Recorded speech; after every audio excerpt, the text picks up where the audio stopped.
Akkam jirtu kabajamtoota daawwattootaa fi hordoftoota Oromiyaa Freedom Media dambalii gunguma uummatarraa oduu isin dhageessifna jalqaba irratti hangafoota oduu. Hawaasa Walloo waraanaan miidhamaa jiruuf gargaaruudhaa fi deeggarsi dinagdee taasifamaafii jira.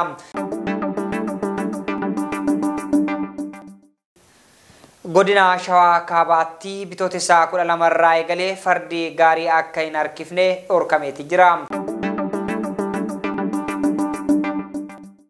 Nageellee Booranaa Yaaballoo fi Gooree Mattuutti buufanni xiyyaaraa ijaaramuu fi oduu kennaa biyya alaatiin ministeerri muummee Xaaliyaanii Joorjiyaanaa Meelooniin fuulikoom fiilmii poornoogiraafii irratti akka dhugaa fakkaatuun yookaan deeppi feekii godhamee dhiyaateera jechuudhaan beenyaa yuuroo 100,000 gaafatanii jiru. Oduu isin dhageessisuun kan isin wajjin turan Jibriil Muhammadii amma oduu bal'inaan. Hawaasa Walloo waraanaan miidhamaa jiruuf gargaaruudhaa fi deeggarsi dinagdee taasifamaafii jira. Rakkoo gargaarsa namummaa hawaasa Walloo kan waraanni humnaa fiinxaleeyyii faannootiin irratti adeemsifamaa jiru furuudhaafis gargaarsi namootaa karaa herrega baankii maqaa namoota sadiitiin banamee fi akkasuma karaa goofandamiitiin adeemsifamaa jira. Dabalataa isaa akka itti aanutti isiniif dhiyeessa. Dulli hawaasa Wallootii fi maallaqa walitti qabuu kun tooftaa garaagaraan kan adeemsifamaa jiru yoo ta'u, kana keessaa tokko chaalenjii suuraa maxxansuutiin baay'ina laayikii, koomantii fi sheerii argameetiin birriin baay'isanii gargaarsa taasisaa jiru. Hawaasa Oromoo biyya keessaa fi biyya alaa deeggarsa hawaasa Wallootiif taasisaa jiru kana irratti hirmaachuu akka qabus waamichi dhiyaatee jira. Kutaalee hawaasaa garaagaraa naannoo Oromiyaa hunda uummata Oromoo Walloo bira dhaabbachuu qabna jechuun duulli birmannaa banameefii jira. Kanneen OFM'if yaada kennan keessaa sabni Oromoo guutumatti Oromiyaatti aarsaa kaffalullee akkasuma addatti ammoo haleellaan Oromoota Walloo irratti waggaa waggaadhaan baatii Ramadaanaa eeggatee raawwatamaa jiru baay'ee kan nama gaddisiisudhaas jedhanii fiinxaleeyyii faannoo yeroo Ramadaanaatiin uummata Oromoo Walloo irratti haleellaa raawwataa jirus jedhama. Dargaggoon kibba Oromiyaa irraa OFM'dhaaf yaada kenne kan maqaan isaa akka dhaamu hin barbaanne tokko Oromoon Walloo yeroo dheeraadhaaf diinarroo rifamee lubbuu fi qabeenya isaa dhabaa jira waan ta'eef deeggaramuu qabaas jedhee jira. Yeroo ammaa qabeenya Oromoo Walloo Oromoo qofa waan ta'eef waan qabnuun osoo hin tuffatin cinaa dhaabbachuu qabna jechuun dargaggoon kun dhaamee jira. Namoonni yaada kennan humnoonni kunniin jibbaa Oromoo irraa qabaniin dhalattoota Oromoo Walloo irratti haleellaa raawwataa jiru waan ta'eef Oromoon callisee ilaaluu hin qabus jechuun dhaamanii jiru. Dhimma kana irratti qaamni mootummaas callisee ilaaluu malee barootaaf kan waa dubbatu hin argine jedhanii jiru. Kanaaf uummanni Oromoo bakka hundaa quba wal qabaachuudhaan Oromoo Walloo cinaa dhaabbachuu akka qaban dhaamanii jiru. Uummanni Oromoo biyya keessaa fi biyya alaa jiru haleellaa Walloo irratti fiinxaleeyyii faannootiin waggaa 6 walitti aanee raawwatamaa jiru qolachuudhaaf birmachuu fi akka qaban dhaamanii jiru. Abbootiin amantaa, abbootiin qabeenyaa, hayyoonni, rogeeyyiin akkasuma qeerroo fi qarreen Oromoota Walloo haleellaa cimaan irratti gaggeeffamaa jiruuf birmachuu akka qabanis dhaamanii jiru. Godina Shawaa Kaabaatti bitootessa 12 irraa eegalee fardi gaarii akka hin harkifne dhorkameeti jira. Godina Shawaa Kaabaatti labsiin fardi gaarii akka hin harkifamne dhorkamuu bitootessa 12/2016 irraa eegalee hojiirra kan oolu ta'uusaa biiroon sabquunnamtii godinichaa beeksisee jira. Guutuu gabaasa kanaa Xuubaa Bunee akka itti aanutti isiniif dhiyeessiti.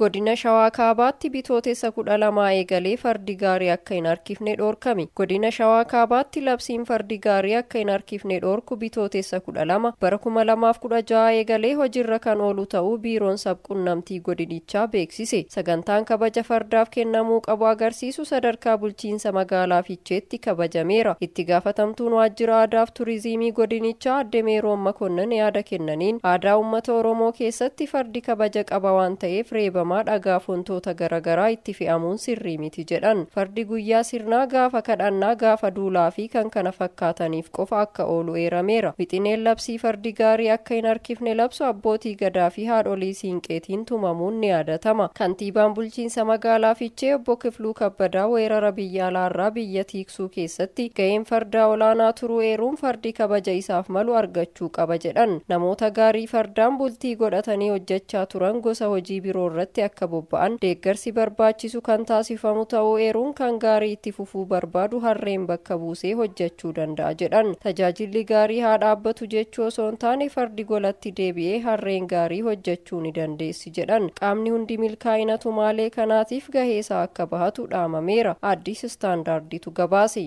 Nageellee Booranaa Yaaballoo fi Gooree Mattuutti buufanni xiyyaaraa ijaaramuu fi daandii qilleensa Itoophiyaa buufataawwan xiyyaaraa 5 ijaaraa akka jiru hojii gaggeessaan olaanaan dhaabbatichaa obbo Masfin Xaasaw himanii jiru. Dabalataa isaa Xubaabunee Akkittaa nuti isiniif dhiyeessiti. Daandiin qilleensaa Itoophiyaa biyya keessatti buufataalee dabalataa 5 ijaaraa jiraachuu beeksise. Hojii gaggeessaa olaanaan daandii qilleensaa Itoophiyaa obbo Masfin Xaasoo balallii biyya keessaan iddoo buufata xiyyaaraa babal'isuuf buufataaleen 5 ijaaramaa jiru jedhan. Buufataaleen xiyyaaraa haaraan ijaaramaa jiranis Miizaan Amaan, Nageellee Booranaa, Yaaballoo, Goree, Mattuu fi Dabra Maarqos ta'uu eeraniiru. Kanneen keessaa 4 isaanii waggaa tokko keessa ijaaramanii akka xumuraman miidiyaan biyya keessaa gabaaseera. Daandiin qilleensa Itoophiyaa dhihoo Dambidollootti balallii eegalee dabalatee biyya keessa buufataawwan xiyyaaraa 22tti balali'a. Yeroo ammaa daandiin qilleensa Itoophiyaa sadarkaa addunyaatti iddoowwan gahumsaa 136 akka qabu himameera. BBC Afaan Oromootu gabaase.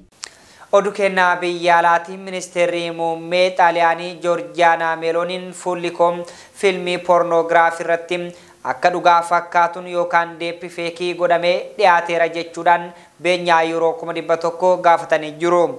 Ministeerri muummee kun torbaan 2 yeroo hin guunne keessatti mana murtii magaalaa Saasaarii kan bulchiinsa Sardiyaanaa keessa jirutti dhiyaachuudhaan dhugaa ba'anii jiru. Guutuu gabaasa kanaa Akkittaa nuti isiniif dhiyeessa. Ministeerri muummee kun torbaan 2 yeroo hin guunne keessatti mana murtii magaalaa Saasaarii kan bulchiinsa Sardiyaanaa jedhamu keessatti dhiyaachuudhaan dhugaa ba'ee jira. Deeppi feek wanti jedhamu wayita fuulli nama tokko qaama nama biraatti irratti kaa'ame dhugaa haala fakkaatuun yeroo hojjetamuudhaas jedhu. Namni ganna 40 fi abbaansaa ganna 73 viidiyoo kana qindeessaniiru jedhaman qorannoon irratti gaggeeffamaa jira. Poolisiin namoota kan biraa kan ga'ee bilbila moobaayilaa video sana upload gochuudhaaf hojiirra oolee faana dha'uudhaan akka ta'e ibsamee jira. Namoonni lameen maqaan balleessiidhaan himatamaniiru. Akka seera Xaaliyaanitti maqa balleessaan gariin immoo yakkaan nama gaafachiisaas. Himannaan namoota lameen irratti dhiyaate akka agarsiisutti viidiyoon hojjetame kun marsariitii poornoogiraafii biyya USA irratti kan maxxanfame yeroo ta'u ji'oota keessatti yeroo miiliyoonaan lakkaa'amaniif daawwatamee jira.